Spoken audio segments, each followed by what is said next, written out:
मित्रों नमस्कार। काफ़ी समय से ये बात मन में चल रही थी कि एक ऐसा प्लेटफॉर्म बनाया जाए जहाँ पर मन की बकवास के बजाय जनता के मन की बात हो। और आज के समय में जहाँ पत्रकारिता के मूल सिद्धांत ख़त्म हो रहे हैं, वहाँ एक ऐसे माध्यम से लोगों तक उनके मुद्दों की बात, उनकी आवश्यकताओं की बात पहुँचाई जा सके कि हम इस सरकार से सवाल पूछ सकें। काफ़ी सोच विचार के बाद और बहुत से मित्रों से बातचीत करने के बाद आज मैं अपना स्वयं का ये YouTube चैनल लेके आया हूँ और नाम भी बहुत सोच समझ कर रखा गया है, the impartial truth to be told. तो आज मैं इस the impartial truth to be told के पहले ब्रॉडकास्ट पर आप सभी का स्वागत करता हूँ और आशा करता हूँ मेरे जितने भी साथी मेरे सार्वजनिक जीवन के साथ साथ जो मेरे सोशल लाइफ पर और जो मेरे सोशल मीडिया प्लेटफॉर्म पर मेरे साथ जुड़े हुए हैं, वो मुझे प्रोत्साहित करेंगे और मुझे ये शक्ति देंगे कि मैं पूरी दृढ़ता के साथ खड़ा होकर इस सरकार से और आने वाली सरकार से एक स्वतंत्र पत्रकार की हैसियत से सवाल पूछ सकूं। मित्रों, अगर आपको मेरी ये कोशिश जायज़ लगती है तो मैं आप सभी से अनुरोध करूंगा कि आप इस चैनल को सब्सक्राइब करना ना भूलें और साथ ही साथ जो बेल आइकन इसमें दिया हुआ है उसे भी प्रेस करना ना भूलें, ताकि मेरे द्वारा लाई जाने वाली हर वीडियो आप तक सबसे पहले पहुंचे। तो मित्रों, कार्यक्रम को आगे बढ़ाते हैं और आज जो सबसे महत्वपूर्ण विषय है जिस पर मैं बात करना चाहता हूं वो ये है कि आखिरकार एक लंबे समय के बाद रिया चक्रवर्ती की गिरफ्तारी हो ही गई, लेकिन किस विषय पर हुई, किस लिए हुई, क्या साक्ष्य मिले, ये बहुत महत्वपूर्ण है। क्योंकि पिछले 2-3 हफ्तों से गोदी मीडिया के हर चैनल पे इस चीज़ को बड़ा घुमा फिराकर और बड़ा बढ़ा चढ़ाकर प्रस्तुत किया जा रहा था कि सुशांत की आत्महत्या नहीं है बल्कि वह एक हत्या है। मीडिया ट्रायल्स हुए जहां एक तरफ सीबीआई इस केस को इन्वेस्टिगेट कर रही थी, एनफोर्समेंट डायरेक्टरेट भी इसको इन्वेस्टिगेट कर रहे थे, यहां तक कि एनसीबी भी इसको इन्वेस्टिगेट कर रही थी, पर मीडिया का एक अपना अलग ही ट्रायल चल रहा था और बिना किसी सबूत के, बिना किसी जानकारी के रिया चक्रवर्ती को पहले से ही दोषी ठहरा दिया गया था। आखिरकार कल उनकी गिरफ्तारी हुई।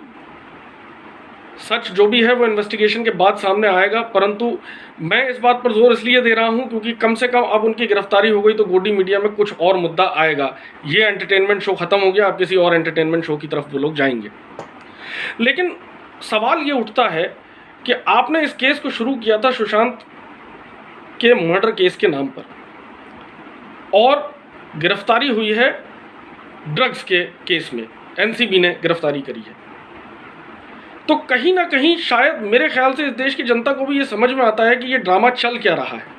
आपने जानबूझकर एक प्रोपोगेंडा क्रिएट किया, उस प्रोपोगेंडा में आपने जानबूझकर एक इनोसेंट को आपने, मैं ये नहीं कहता कि वो इनोसेंट है या नहीं है, ये जांच एजेंसी का काम है ये साबित करना, लेकिन आपने एक सॉफ्ट टारगेट ढूंढा, उस सॉफ्ट टारगेट को आपने विक्टिमाइज किया और विक्टिमाइज करने के बाद आपने इस पूरे के पूरे प्रोपोगेंडा को रचा।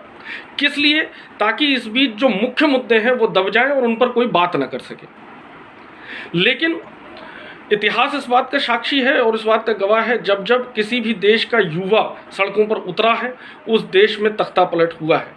इसकी एक बानगी भर देखने को हमें मिली 5 सितंबर को शाम 5 बजे, जब पूरे देश में बेरोजगार युवा सड़कों पर उतरे और इन्हीं की भाषा में इनको जवाब देते हुए ताली और थाली बजा करके इस बहरी सरकार को जगाने का प्रयत्न किया।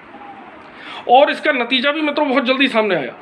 शाम को ही पीयूष गोयल साहब ने, जो 2019 में रेलवे की वैकेंसी निकली थी उस पर एक बयान जारी किया, बल्कि उनका खुद का बयान नहीं था ये, वैसे रेल मंत्री होते हुए उन्हें खुद बयान देना चाहिए था, परंतु उन्होंने, रेल के ही एक अधिकारी हैं यादव जी, उनके बयान को रीट्वीट करते हुए उन्होंने कहा कि रेलवे की जो भर्ती निकली थी 2019 में, उसमें 2 करोड़ से ज़्यादा आवेदन आए थे, उनको स्क्रूटिनाइज कर लिया गया था, परंतु कोविड आने की वजह से उसका टेस्ट नहीं हो पाया और अब जो है दिसंबर के अंत तक उसकी भर्ती प्रक्रिया जो है वो शुरू हो जाएगी। जो सीबीटी होता है, कंप्यूटर बेस्ड टेस्ट, वो शुरू करा दिया जाएगा।